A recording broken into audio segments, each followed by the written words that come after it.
In today's video, I'm going to teach you how to change calendar permissions in Outlook.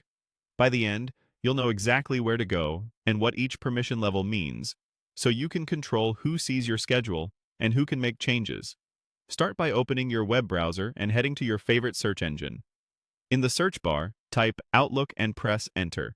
From the results, click the official Outlook website. If you're prompted to sign in, follow the on-screen steps to access your account.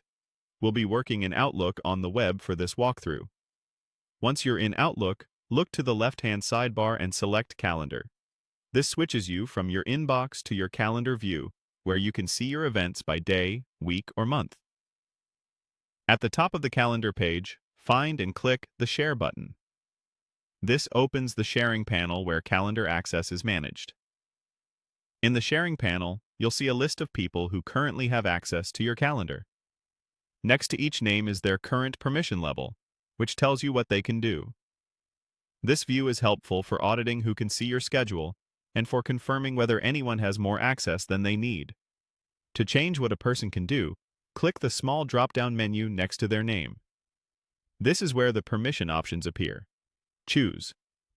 Can view all details if you want that person to see full event information, titles, locations, notes, and times, without the ability to change anything.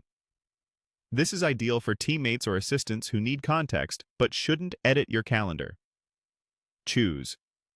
Can edit if you need that person to help manage your calendar. With edit access, they can create, change, and delete events on your calendar. Grant this only to people you fully trust, because they'll be able to adjust your schedule directly. If you're collaborating closely or delegating scheduling, this level can save time and prevent back-and-forth messages. After you select the permission level, your changes are typically applied right away. The person may receive a notification letting them know their access has changed. If you don't see someone listed, it simply means they haven't been shared to your calendar yet. Here we're focusing on adjusting existing access. Take a moment to review the list and make sure each person has the right level for their role. Keeping permissions tidy helps protect your privacy while still enabling smooth collaboration. That's it. Quick, clear, and under your control. Thanks for watching, and I'll see you in the next one.